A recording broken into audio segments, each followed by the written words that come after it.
আমি বললাম, ভাই, আমি যা করছি তুই আমাকে তা করতে দে। আমি অনেক দিনের উপোস। তোর দুলাভাই আমাকে অনেক দিন ধরে কিছু দেয় নাই। আমি খুব ক্ষুধার্ত। আমি খুব পিপাসিত। ভাই, তুই আমাকে একটু শান্তি কর। আমি তোর কাছ থেকে একটু শান্তি চাই। সে বলল, আপু, আমি তোমার আপন ছোট ভাই। আমি বললাম, ছোট ভাই তো কি হয়েছে? জীবনে এমন কিছু মুহূর্ত আসে, তখন কে ভাই, কে বাবা, কে কাকা, তা ভাবার উপায় থাকে না। তখন একটি মাত্র জিনিস মানুষের বিবেকে কাজ করে, আর তা হলো একটু শান্তি। প্লিজ ভাই, কথা না বলে তুই আমাকে একটু শান্তি কর। অনেক দিন ধরে আমার মনটা অশান্ত হয়ে আছে। আমার ছোট ভাইকে বাচ্চা মনে করে আমি সুযোগ দিয়েছিলাম। তারপর আমার ছোট ভাই আমার সাথে যা করল তা শুনলে বন্ধুরা তোমাদের মাথা ঘুরে যাবে। বন্ধুরা, গল্পটি অনেক অনেক ইন্টারেস্টিং। গল্পটি শোনার জন্য তোমাদের সকলের প্রতি আমার বিশেষ অনুরোধ রইল। বন্ধুরা, তোমাদের নিকট আমার ছোট্ট একটি অনুরোধ। তোমরা দয়া করে আমার চ্যানেলটি সাবস্ক্রাইব করে আমাকে সাপোর্ট করবা। হ্যালো বন্ধুরা, আমি উর্মিলা আক্তার উর্মি। আমার ডাক নাম উর্মি। আমার বর্তমান বয়স 25। আজকে আমি তোমাদেরকে যে গল্পটি বলবো সেটি আমার বাস্তব জীবনের গল্প। তখন আমার বয়স ছিল 19। আমি দেখতে অনেক সুন্দরী, লাবণ্যময়ী এবং আবেদনময়ীও ছিলাম বটে। আমার ফ্যামিলিতে শুধুমাত্র আমি, আমার ভাই এবং আমার মা বাবা ছিলাম। মোট সদস্য সংখ্যা ছিল 4 জন এবং আমি ছিলাম সবার বড়। আমার ভাই ছিল আমার ছোট। তার বয়স ছিল 15। আমার ছোট ভাইয়ের নাম সাগর। সে ক্লাস 10-এ পড়ত। সে দেখতে অনেক কিউট ছিল। আমি তাকে খুব ভালোবাসতাম এবং স্নেহ করতাম। তাকে দেখতে একেবারেই নায়কের মতো চেহারা ছিল। তাকে দেখলেই আমার অন্য কিছু করতে মন চাইত। আমাদের পরিবারের সবাই খুব সুন্দর ছিল। আমি যেমন সুন্দরী ছিলাম, আমার ভাইও আমার মতোই সুন্দর ছিল। আমার মা বাবাও অনেক সুন্দর ছিল। আমার ছোট ভাইয়ের চেহারাটা এতই কিউট যে তাকে দেখলেই আমার আদর করতে মন চাইত। মাঝে মাঝে আমি আমার বিয়ের আগে বিভিন্ন অজুহাতে তার সাথে বিভিন্নভাবে মজা করার চেষ্টা করতাম। বিয়ের আগে মাঝে মাঝে সে আর আমি একসাথে থাকতাম। প্রায় প্রায় আমি তার কাছে থেকে ভিন্ন কিছুর স্বাদ নেওয়ার চেষ্টা করতাম। সে তখন খুব ছোট্ট ছিল বিধায় খুব একটা বেশি বোঝত না। সে দেখতে অনেক সুন্দর হওয়ায় আমি তার প্রতি অনেক দুর্বল হয়ে গিয়েছিলাম, কিন্তু তা কখনো প্রকাশ করতে পারিনি। মনে মনে অনেকবার তাকে কাছে পেতে চেয়েছিলাম, তার সাথে ঘনিষ্ঠ হতে চেয়েছিলাম এবং তার কাছ থেকে অনেক ভালোবাসাও পেতে চেয়েছিলাম, কিন্তু কখনো সাহস হয়নি বলার। কারণ সে তো আমার ছোট্ট ভাই। যদি কাউকে বলে দেয়। যাই হোক বন্ধুরা, এভাবে কাটছিল আমার দিন। আমার যখন বয়স 19, তখন আমার বিয়ে হয়ে যায় আমার এলাকা থেকে অন্য একটা গ্রামে। আমার যেখানে বিয়ে হয় সেখান থেকে আমাদের গ্রামের দূরত্ব ছিল প্রায় 8 কিলোমিটার। বিয়ের পর আমি আমার শ্বশুর বাড়ি চলে যাই। সেখানে সংসার শুরু করি। প্রথম প্রথম আমার স্বামী আমাকে অনেক ভালোবাসত। এমন ভালোবাসা দিত, মনে হয়েছিল যেন আমি স্বর্গে আছি। প্রথম যেদিন সে আমার কাছে আসতে চাইবে, তখন তো আমি খুব ভয় পেয়ে যাই। কারণ সে আমার থেকে বয়সে ছিল অনেক বড়। যেই কথা সেই কাজ। প্রথম দিন সে আমাকে এমন ভাবে দিয়েছিল, আমার কাছে মনে হয়েছিল যেন আমার দম বন্ধ হয়ে যাওয়ার মতো অবস্থা হয়েছিল। বিয়ের 2-1 মাস আমার খুব ভালোই লাগছিল। সে আমাকে খুব সুখেই রাখছিল। কিন্তু এই সুখ আমার আর বেশি দিন রইল না। আমার কপাল খুবই খারাপ ছিল যে আমার বিয়ের কিছুদিন পরেই আমার স্বামীর গোপন একটি রোগ ধরা পড়ে, যার কারণে আমার স্বামী আমার কাছে ঠিকমতো আসতে চাইত না, আমাকে ভালোবাসতে চাইত না, আমার প্রতি তার কোনো ফিলিংস কাজ করত না, আর মাঝে মাঝে আমার সাথে খুব খারাপ আচরণ করত। আমার স্বামীর এই আচরণে আমি খুব কষ্ট পেতাম। আমি জানি না সে কেন আমার সাথে এই রকম আচরণ করত। তার আচরণে আমি অনেক পরিবর্তন লক্ষ্য করি। আস্তে আস্তে তার সাথে আমার দূরত্ব বাড়তে থাকে। সে আর আগের মতো আমাকে ভালোবাসে না। রাত হলেই সে কোনো না কোনো অজুহাতে আমার কাছ থেকে দূরে থাকতে শুরু করে। আমি যখনই তার কাছে যেতাম, ভাবতাম আজ তার সাথে সময় কাটাবো। আজকে আমরা স্বামী স্ত্রী মিলে একটু রোমান্টিক সময় পার করব। কিন্তু আমি চাইলে কি হবে? তাতে তো তার কোনো সাড়া পাইনি। আমি যতই তার কাছে যেতে চাইতাম, সে আমার কাছ থেকে বিভিন্ন অজুহাতে অনেক দূরে থাকতে শুরু করল। সে এখন আমাকে বিন্দু মাত্র সময় দেয় না। তার আচরণে এতটা পরিবর্তন দেখে আমি খুব বিস্মিত হই। আমাকে ভালোবাসার তার মধ্যে কোনো আকাঙ্ক্ষাই নাই। রাতে কিংবা দিনে সে কখনই আমার সাথে আকর্ষিত হওয়ার চেষ্টা করত না। আমাকে সব সময় সে ইগনোর করতে শুরু করল। তার এইসব দেখে আমার মনে অবস্থা আরও খারাপ হতে লাগল। তারপরেও আমি ভাবলাম, যাক শত হলেও সে তো আমার স্বামী। আজ আমাকে ভালোবাসে না, কিন্তু কাল তো ভাসবে। একদিন আমি ভাবলাম, যেহেতু তার আমার প্রতি কোনো টান নাই, আজকে তাহলে আমি তাকে আমার প্রতি আকৃষ্ট করার জন্য তাকে আমি নিজেই উদ্বুদ্ধ করব। আজকে আমি তার কাছ থেকে আমার অধিকার আদায় করে নিব। সেদিন রাতে আমি অনেক চেষ্টা করার পরেও তার কাছ থেকে আমি কোনো রেসপন্স পাই নাই। সেদিন রাতে আমি অনেক কষ্ট পেয়েছিলাম। কষ্ট পেয়ে আমি চুপ করে আমার রুমের এক পাশে বসে আছিলাম। হঠাৎ টেবিলের মধ্যে একটি ডাক্তারি রিপোর্ট দেখতে পেলাম। রিপোর্টটি দেখে আমার মাথা ঘুরতে শুরু করল। সেখানে পরিষ্কার করে লেখা ছিল যে আমার স্বামীর বিশেষ হরমোন একেবারেই শেষ হয়ে গেছে। সে আর কোন দিন আমাকে সুখ দিতে পারবে না। রিপোর্টটি দেখে আমি যে কি করব বুঝে উঠতে পারছিলাম না। কারণ আমার স্বামীর বিশেষত্ব নষ্ট হয়ে গেছে। এখন আমি কোনো আশায় থাকব? কিভাবে আমি তার সংসার করব? তার যে সমস্যা, সে তো আর কোনো দিন আমাকে সুখ দিতে পারবে না। আমি আমার জীবনের কথা ভাবতে ভাবতে অনেক কান্না করছিলাম। এখন আমার কি হবে? কারণ আমার সবে মাত্র জীবন শুরু। স্বামীর ভালোবাসা, আদর, সোহাগ ছাড়া আমি কিভাবে থাকব? স্বামীর আনন্দ, সুখ না নিয়ে আমি কোনোভাবেই থাকতে পারব না। এই ভেবে আমি অনেক কান্না করতে থাকি, কিন্তু কাউকে কিছু বলতে পারি না। মনে মনে ভাবলাম, এভাবে আমি আর স্বামীর সংসার করব না। যেই স্বামী আমার মন বোঝে না, যে আমাকে ভালোবাসা দিতে নাই পারুক, অন্ততপক্ষে মনের একটু শান্তি তো দিবে। তাই স্থির করলাম, আমি আমার বাপের বাড়ি চলে যাব। তারপর একদিন আমার ছোট্ট ভাই আমাদের শ্বশুর বাড়িতে আসে বেড়াতে। বেড়াতে এসে দেখে আমার ছোট্ট ভাই। আমার মনের অবস্থা একেবারেই খারাপ। আমি বললাম, আপু তোমার কি হয়েছে? আপু বলল, কিছু হয় নাই। আর শুধু কাঁদে।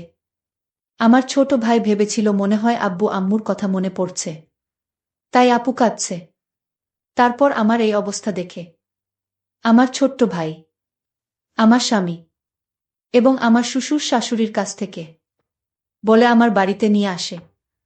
আমি আমার বাপের বাড়িতে এসে সব সময় নীরবে বসে থাকি আর সব সময় টেনশনে থাকি। আমি টেনশনে অনেক শুকিয়ে গিয়েছিলাম। আমার চোখের নিচে কালো দাগ হয়ে গেছে। আমার ছোট ভাই আমার এই অবস্থা দেখে আমাকে জিজ্ঞাসা করতে শুরু করে, আপু তোমার কি হয়েছে? দুলাভাই কি তোমাকে অনেক কষ্ট দেয়? দুলাভাই কি তোমার সাথে খারাপ আচরণ করে নাকি? না অন্য কিছু? আমি তাকে বললাম, না, এসব কিছু না। তুই টেনশন করিস না, আমার কিছুই হয় নাই। আমি আমার ছোট ভাইকে বললাম, ভাই আমি তোদের বাড়িতে বেশ কিছুদিন থাকব। আমার ছোট ভাই বলল, আপু কিছুদিন কেন? এটা তোর বাড়ি, তুই আমাদের এখানে সারা জীবন থাকবে। ভাইয়ের কথা শুনে মনে অনেক শান্তি পেলাম। মনে চিন্তা করলাম, আমার ভাই যেহেতু আমার জন্য পাগল, আমি আমার স্বামীর কাছ থেকে যা পাইনি আমি আমার ভাইয়ের কাছ থেকে তা নেব।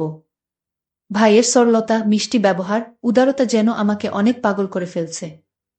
আমি যে অনেক দিনের ক্ষুধার্ত।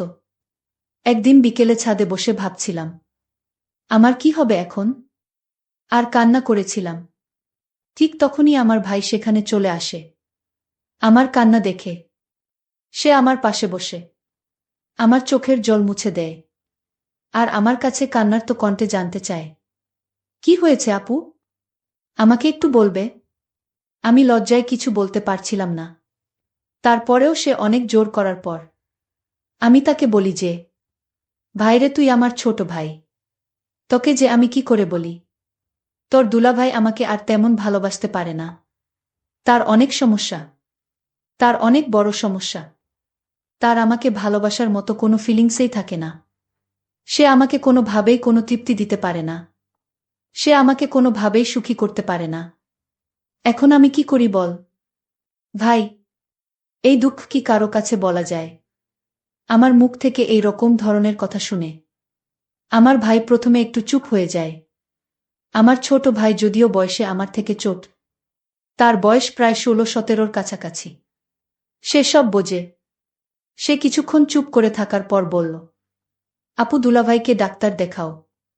আমি বললাম অনেক ডাক্তার, কবিরাজ সব দেখিয়েছে। কিন্তু কোনো কাজ হয় নাই।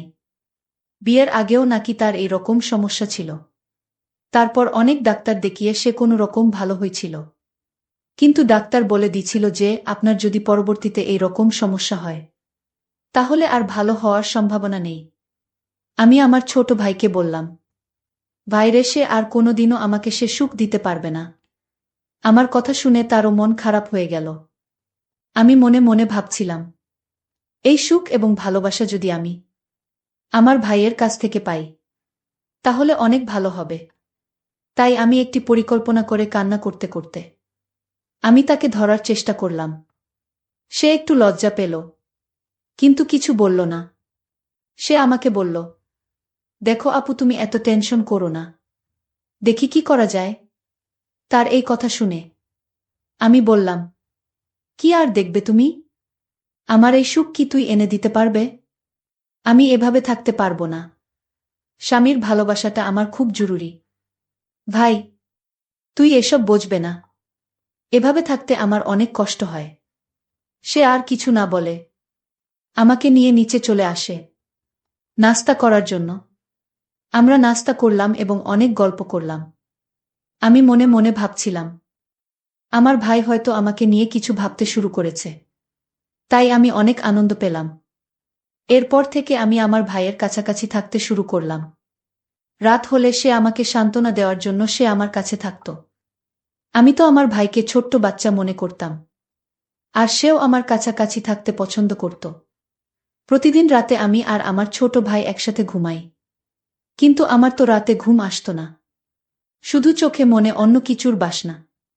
চোখের আমার পাশে আমার আপন ছোট ভাই শুয়ে রয়েছে।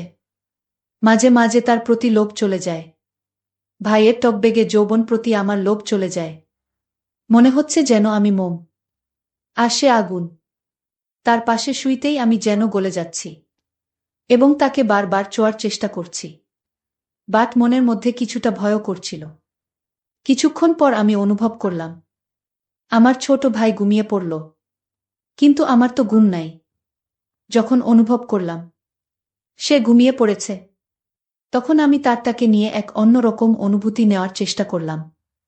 আমি যখন তাকে নিয়ে অন্যরকম কিছু করছিলাম তখন আমি লক্ষ্য করলাম সে ঘুম থেকে উঠে গেছে।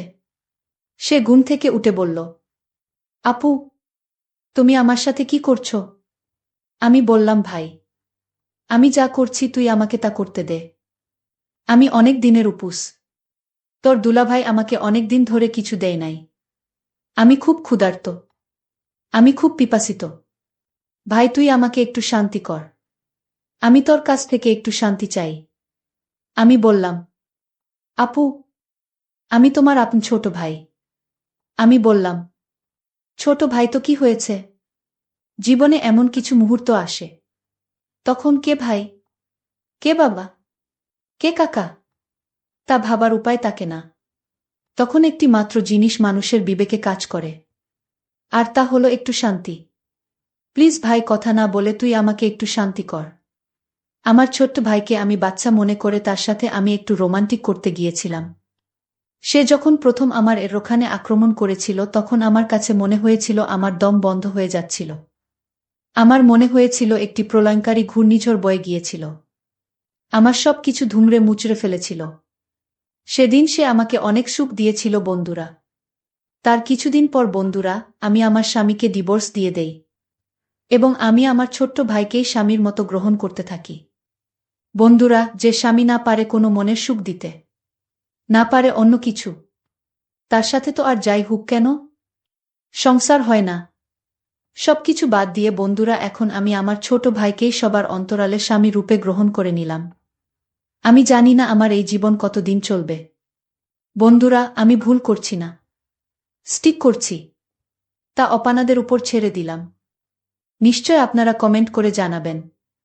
বন্ধুরা, আজকে এই পর্যন্তই।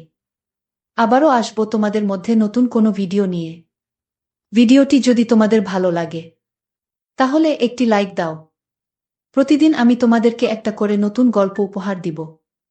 তাই তোমাদেরকে অনুরোধ করে বলছি, তোমরা যদি এই রকম ধরনের ইন্টারেস্টিং গল্প পেতে চাও তাহলে দয়া করে আমার চ্যানেলটি সাবস্ক্রাইব করো। পরিশেষে তোমাদের সকলের সুস্বাস্থ্য কামনা করি। ভিডিওটি দেখার জন্য তোমাদের সকলকে অসংখ্য ধন্যবাদ। আমার নাম শিল্পী আক্তার। আমি মাত্র 14 বছরের তরুণী ছিলাম। প্রত্যেকদিন রাত হতেই আমার স্বামী আমার আপুর ঘরের ভিতরে ঢুকে যেত। এমনকি আমি যখনই তার কাছে যেতাম তখনই সে কিছু না কিছু বাহানা করে আমার আপুর ঘরের ভিতরে ঢুকে পড়ত। একজন সাধু বাবার কথা শুনে আজ আমাদের 2 বোনের জীবনটাই নষ্ট হয়ে গেছে। জানি না এমন কি কারণ ছিল, যার জন্য আমার স্বামী প্রত্যেক দিন রাত হতেই আমাকে ছেড়ে দিয়ে আমার আপুর ঘরের ভিতরে ঢুকে পড়ত। কিন্তু একদিন আমি যখন এই সত্যিটা জানার জন্য আমার মনে ভীষণ চিন্তা হয়ে গেছে। আমি সেই বিষয়টা জানার জন্য আমি ব্যাকুল হয়ে আছি। কেন আমার স্বামী আমার আপুর ঘরে যেত? আমি তা নিশ্চিত হওয়ার জন্যই একদিন আপুর রুমে আগে থেকে ঢুকে পড়ি ও আলমারির পিছনে লুকিয়ে থাকি। তারপর কিছুক্ষণ পরে আমার স্বামী যখন আপুর ঘরের ভিতরে আসলো, তারপরে সেই ঘরে যা দেখেছিলাম তা দেখার পর আমার আত্মাটা কেঁপে উঠেছিল। বন্ধুরা, মূল ঘটনাটি শুরু করার আগে তোমাদের কাছে ছোট্ট একটা রিকোয়েস্ট, তোমরা যারা এই ভিডিওতে এখনো লাইক দাওনি তারা ভিডিওতে লাইক করে চ্যানেলটি সাবস্ক্রাইব করে পাশে থাকবা। এবার চলো আসল ঘটনাটি বলি। আমার আব্বু আম্মু আজাদ নামের একটি ছেলের সঙ্গে আমার বিয়ে দিয়েছিল। বিয়ের পরে অনেক স্বপ্ন নিয়ে শ্বশুর বাড়িতে এসেছিলাম। ভেবেছিলাম স্বামীর ঘরে অনেক সুখে শান্তিতে থাকব। কিন্তু প্রত্যেক দিন রাত হতেই আমার স্বামী আমার আপুর ঘরের ভিতরে চলে যেত। জানি না সে আমার আপুর ঘরের ভিতরে গিয়ে না জানি কি করত। আমার আপুর বয়স তখন 17 বছর। আসলে আমার আপুর সরকারি চাকরি করার খুব ইচ্ছে ছিল। তাই সে আমার আব্বুকে বলেছিল সে চাকরি না পেলে বিয়ে করবে না। তাই আমার আব্বু ও জোর করে তার বিয়ে দিতে পারেনি। তাই আব্বু আমার বিয়েটা দিয়েছিল। আসলে আমি বয়সে আপুর চাইতে ছোট হলেও আমার শরীর স্বাস্থ্য দেখে কিন্তু আপুর চাইতে অনেক স্বামী মনে হতো। লোকে বুঝতেই পারত না যে আমি আপনার চাইতে বয়সে ছোট ছিলাম। কিন্তু আমার আপু তো ভীষণ তরুণী ছিল। আপুকে দেখে অনেক সুন্দর লাগত। আমি ছোট হলে কি হবে? আপুকে আমার চাইতে ছোট দেখা যেত। কিন্তু বাবা মা বাধ্য হয়ে আমার বিয়েটা তাড়াতাড়ি দিয়েছিল। কারণ আমি একটু বাড়ন্ত ছিলাম এবং আমাকে দেখে মনে হতো হয়তো বা আমার বয়স 25 থেকে 26 বছর। তারপর আমি যখন বিয়ে হয়ে শ্বশুরবাড়িতে এলাম, তখন বাসর রাতে স্বামী বলেছিল তোমাকে পেয়ে আমার জীবন ধন্য। এবং তার স্নেহ পেয়ে আমার মনে এটা বিশ্বাস তৈরি হয়েছিল যে আমার স্বামী আমাকে ভীষণ ভালোবাসে। বিয়ের 3 দিন পরে স্বামী নিজে থেকেই আমাকে আমার আপুর বাড়িতে নিয়ে গিয়েছিল এবং সেখানে আমি স্বামীর সঙ্গে 4 দিন ছিলাম। সেদিন যখন মায়ের বাড়িতে স্বামীর সঙ্গে আমার প্রথম রাত ছিল, তখন ঘুমোতে যাওয়ার আগে তার নাকি ঘুম আসছে না। তাই সে একটু বারান্দা ঘরে বসে থাকতে চায়। আমি তখন স্বামীকে বলেছিলাম ঠিক আছে, তুমি বাইরের সময় কাটাও। আমি শুয়ে পড়ছি। তারপর আধ ঘন্টা পরে মনে হলো বাইরের বারান্দা ঘর থেকে যেন হাসির শব্দ আসছে। হাসির শব্দ পেয়ে আমি যখন নিজের ঘর থেকে উঠে বাইরের ঘরে গেলাম, তখন প্রথমেই আমার ঘড়ির দিকে নজর গেল। ঘড়িতে তখন রাত্রি 1টা বাজে ছিল। তারপর আমি যখন বারান্দা ঘরে গেলাম, তখন দেখলাম আমার স্বামী আপুর সঙ্গে বসে গল্প করছিল এবং দুজনের হাতে কিন্তু চায়ের কাপ ছিল। ওই সময় কিন্তু স্বামী আমার আব্বুকে যে কথাগুলো বলেছিল সেগুলো আমি দাঁড়িয়ে দাঁড়িয়ে শুনেছিলাম। এবং আমি জানতাম স্বামী ওই কথাগুলো এমনিতেই আমার আব্বুকে বলেছিল। আসলে স্বামী তখন আব্বুকে বলছিল, সোহানা, আমি যদি বিয়ের আগে তোমাকে দেখতাম তাহলে কিন্তু বিয়েটাও তোমাকে করতাম। এবং এই ধরনের কথা বলে আমার আপু ও আমার স্বামী দুজনেই খুব হাসছিল। ওই সময় আমার আপু স্বামীকে বলেছিল, তোমার মতো একজন মানুষ পেলে তো আমি অনেক আগেই বিয়ে করে নিতাম। তাদের কথা শুনে তো আমিও খুব হেসেছিলাম এবং তাদের আড্ডায় যোগদান দিয়েছিলাম। এইভাবেই তো আমার বেশ ভালোই দিন কাটছিল। আমার স্বামী তো আমাকে ভীষণ ভালোবাসত, এমনকি সে আমাকে প্রায় দিন আমার বাবার বাড়ি নিয়ে যেত, আমার বাবা মায়ের সঙ্গেও আপুর সঙ্গে দেখা করানোর জন্য। আমি তখন ভাবতাম যে আমার স্বামী কত ভালো, সে আমার সকল কথা রাখে। কারণ একটা মেয়ের যখন বিয়ে হয়ে শ্বশুরবাড়িতে আসে তখন কিন্তু তার একটু আলগা মনে হয় এবং প্রায় দিন ইচ্ছে হয় বাবা মায়ের বাড়ি যেতে। এবং এই বিষয়টা আমার স্বামী বুঝত এবং আমার স্বামী আমার প্রতি এত যত্ন দেখে আমি ভীষণ খুশি হতাম। তারপর আমাদের বিয়ের কিছুদিন পরে যখন বিয়ের অ্যালবাম আমার স্বামীর হাতে দিয়ে যায়, তখন সে খুব খুশি হয়ে বিয়ের অ্যালবামটা হাতে নিয়ে আমাকে না দেখিয়ে ঘরের ভিতরে গিয়ে ঢুকে পড়ে এবং ভেতর থেকে দরজাটাকে লক করে দেয়। তারপর আমি যখন কিছুক্ষণ দরজায় বাড়ি দিয়ে স্বামীকে বললাম, আরে তুমি কি একাই অ্যালবামটা দেখবে, নাকি আমাকেও একটুখানি দেখতে দেবে? তারপর বল ৫ মিনিট পরে ঘর থেকে বেরিয়ে এসে আমাকে বলল, শিল্পা, এই অ্যালবামটা আমরা যদি তোমার বাবার বাড়িতে গিয়ে সবাই মিলে একসঙ্গে দেখি তাহলে কেমন হবে? স্বামীর এই আইডিয়া শুনে আমি তো খুব খুশি হয়েছিলাম। তারপর আমিও বাবার বাড়ি যেতে রাজি হয়েছিলাম। তারপর সেদিন সন্ধ্যায় যখন বিয়ের অ্যালবামটা নিয়ে বাবার বাড়িতে যায়, তখন আমি, আপু এবং আমার স্বামী আমরা ৩ জন মিলে বিয়ের ছবিগুলো দেখেছিলাম। এদিকে আমার শ্বশুর বাড়িতে আমি, স্বামী, আমার শ্বশুরমশাই ছাড়া আর কেউ ছিল না। আমার স্বামী তার বাবা মায়ের একমাত্র সন্তান ছিল। তাই আমার শ্বশুর কিন্তু আমার স্বামীকে যতটা ভালোবাসত, আমাকেও ঠিক ততটাই ভালোবাসত। এবং আমি আমার শ্বশুর এর মতো এত ভালো মানুষকে নিজের বাবার মতো করে পেয়ে জীবনে খুবই খুশি ছিলাম। তারপর শ্বশুরবাড়িতে ১ সপ্তাহ থাকার পরে আমার স্বামী বলল সে নাকি আমাকে আবার আমার বাবার বাড়িতে নিয়ে যাবে এবং সে নিজেও নাকি সেখানে ২-১ দিন থাকবে। এই কথা শুনে তো আমি খুব খুশি ছিলাম যে আমার স্বামী আমার সঙ্গে আমার বাবার বাড়িতে ২-৩ দিন থাকবে। তারপর বাবার বাড়ি গিয়ে আমরা ৩ জনে মিলে সারা দিন কিন্তু খুব গল্প করব। ৩ জন বলতে আমি, স্বামী ও আপু। তারপর সেদিন আমার আপু যখন নিজের মুখে আমার স্বামীকে বলেছিল যে আমাদের বাড়ির পাশে যে দরগাটা আছে সেই দরগাতে একজন সাধু বাবা আছেন এবং ওনার সব কথা কিন্তু সত্যি হয়। এবং আমার আপু তো এই সাধু বাবার অন্ধভক্ত ছিল। ওই সাধু বাবা যা বলতো আমার আপু কিন্তু ওনার সব কথা বিশ্বাস করত। আসলে আমার আপু পড়াশোনায় ভীষণ ভালো ছিল এবং সে ভবিষ্যতে চাকরি পাওয়ার যোগ্য কিনা সেটা জানার জন্য প্রায় দিন কিন্তু ওই সাধু বাবার কাছে চলে যেত। আমার আপু যে সাধু বাবার অন্ধভক্ত ছিল, এই কথাটা কিন্তু আমি অনেক আগেই আমার স্বামীকে বলেছিলাম এবং সেটা জানার পরে স্বামী আমাকে বলেছিল, তোমাদের সাধু বাবার তো অনেক নাম শুনেছি, তাই আমিও তোমাদের এই সাধু বাবার সঙ্গে একবার দেখা করতে চাই। তারপর আমার স্বামীর কথা অনুযায়ী সেদিন আমরা ৩ জনেই কিন্তু সাধু বাবার কাছে গেছিলাম। সাধু বাবার কাছে যখন আমরা ৩ জনে যাই, তখন সাধু বাবার আসরে গেলে উনি আমাকে ইশারা করে বললেন আমাকে নাকি একটা দরগাতে গিয়ে এই মুহূর্তে এক্ষুনি একটা চাদর চাপাতে হবে। সাধু বাবার কথা শুনে আমি খুব আশ্চর্য হয়েছিলাম, কারণ আমরা তো স্বামী স্ত্রী দুজনে একসঙ্গে সেখানে গিয়েছিলাম। তাহলে ওই সাধু বাবা আমাকে একা কেন দরগা হতে চাদর চাপাতে বলেছিল? এই সত্যিটা তো আমি অনেক পরে জানতে পেরেছিলাম এবং যখন সত্যিটা জানতে পেরেছিলাম তখন আমার আপুর পুরো জীবনটাই শেষ হয়ে গিয়েছিল। সেদিন সাধু বাবার কথা অনুযায়ী আমি যখন আমার স্বামী আপুকে সাধু বাবার কাছে রেখে দিয়ে চাদর চাপিয়ে আবার তাদের কাছে ফিরে আসি, তখন কিন্তু আমার স্বামী আপু চেহারায় অন্যরকম দুশ্চিন্তার ছাপ ছিল। আমরা ৩ জনে কিন্তু খুব হাসি খুশি হয়ে দরগাতে এসেছিলাম, কিন্তু যখন আমরা ৩ জনে দরগা থেকে বাড়ি ফিরে যাই তখন কিন্তু আমার স্বামী মুখে কোনো হাসি ছিল না। আমি তো তাদের কাছে এটা কারণও জানতে চেয়েছিলাম যে কেন তাদের চেহারায় মলিন ভাব রয়েছে, কিন্তু তখনও আমার স্বামী আপু আমাকে কোনো সত্যি কথা বলেনি। এবং সেদিনের পর থেকে কিন্তু আমার জীবনের সব কিছু পাল্টে যায়।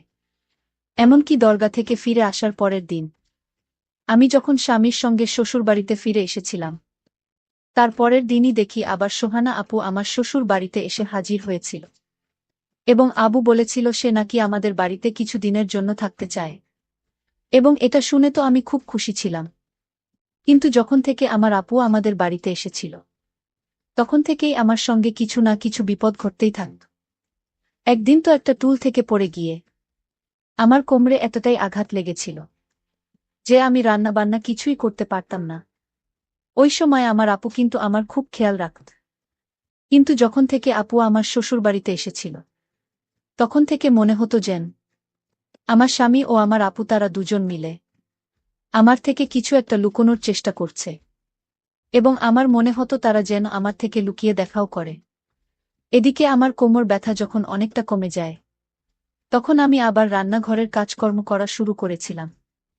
কিন্তু আমাকে রান্নাঘরের কাজকর্ম করতে দেখে আমার আপু আমাকে খুব বকা দিয়েছিল। আমি থাকতে তো কে কোনো কাজকর্ম করতে হবে না, তুমি শুধু নিজের শরীরের খেয়াল রাখছিস, আমি তোকে খুব ভালোবাসি।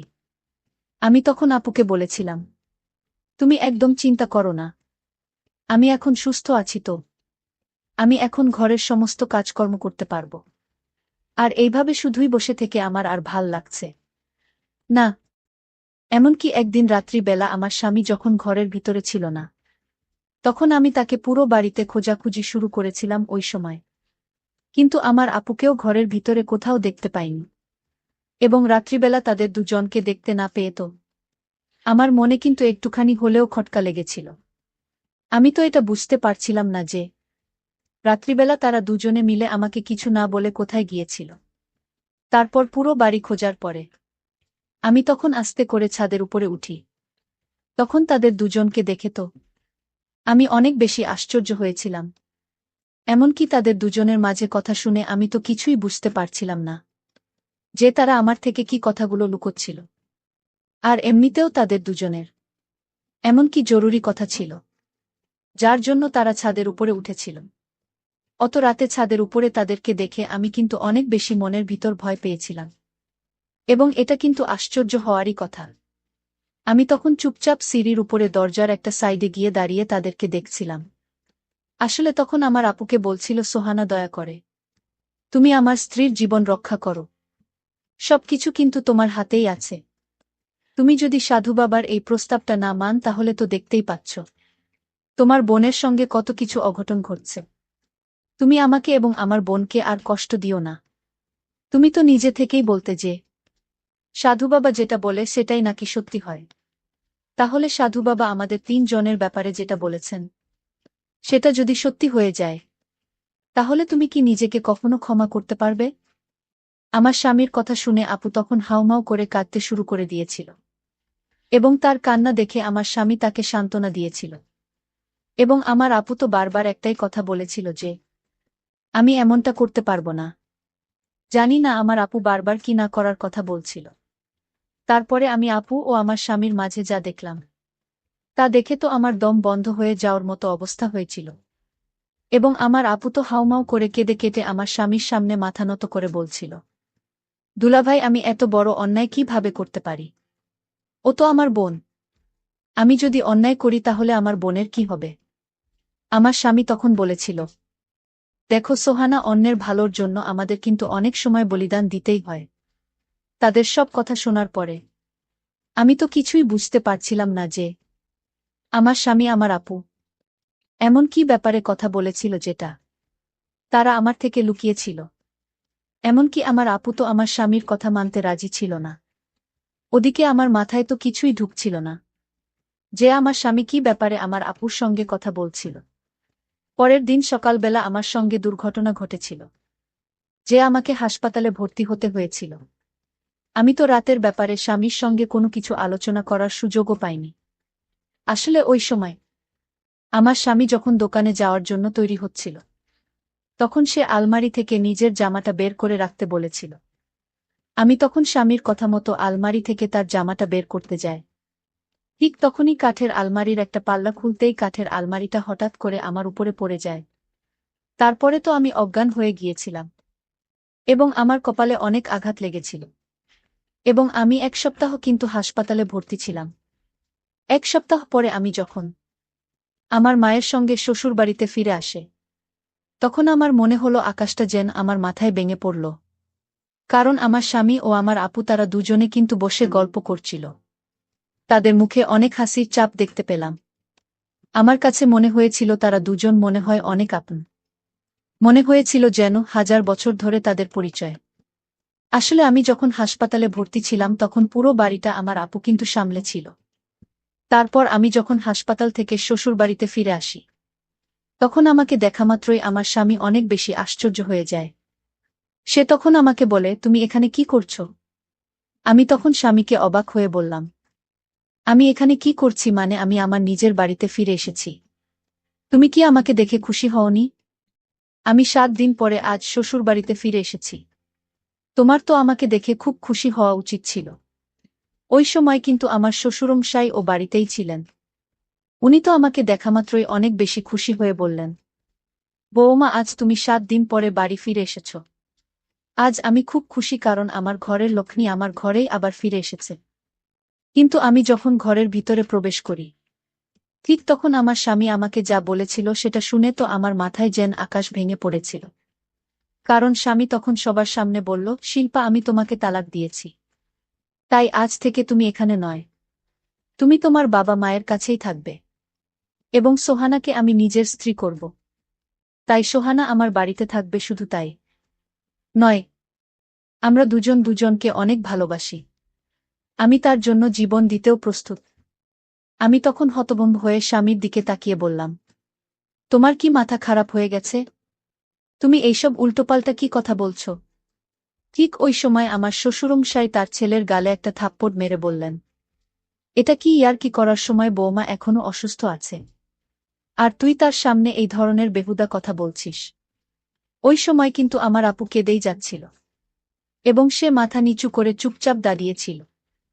তখন আমি না পেরে আমার আপুর কাছে গিয়ে জিজ্ঞেস করেছিলাম, আপু আমার স্বামী যেটা বলছে সেটা সত্যি কথা? আমার আপু তখন কেঁদে কেঁদে বলেছিল যে, হ্যাঁ এটা একদম সত্যি কথা, যে তারা দুজনে আমার অনুপস্থিতিতে সকল কিছুই, এবং তারা বিয়েও করবে। সবকিছু শোনার পরে আমার বাবা মা তো আমার আপুর সঙ্গে সেখানে সব সম্পর্ক শেষ করে দিয়েছিল এবং আমাকে তারা নিজের বাড়িতে ফিরিয়ে নিয়ে এসেছিল। সবকিছু নিজের চোখে দেখার পরে তো আমি তো জ্যান্ত লাশের মতো হয়ে গিয়েছিলাম। পরের দিন আমার স্বামী যখন সমাজের 10 জন লোকের সামনে আমার আপুকে কবুল করার প্রস্তুতি নেয়, এবং এ সময় কিন্তু কাজী সাহেব ও তাদের বিয়ে কবুল করানোর জন্য প্রস্তুত ছিল, ঠিক তখনই আমি পুলিশকে নিয়ে সেখানে হাজির হয়েছিলাম। আসলে তার আগের দিন রাতেই আমার আপু আমাদের বাড়িতে এসেছিল, যদিও আমার বাবা মা তাকে ঘরের ভিতরে ঢুকতে দিতে রাজি হয়নি। কিন্তু আপুর কাকুতি মিনতি দেখে আমি বাবা মাকে বলেছিলাম তারা যাতে একটিবার আপুকে ঘরের ভিতরে ঢুকতে দেয়, এবং তখন আপু বলেছিল যে তারা নাকি আমার ভালোর জন্য দুজনে মিলে বিয়ে করার সিদ্ধান্ত নিয়েছে। আমি তখন বিয়ের কারণটা জানতে চেয়েছিলাম।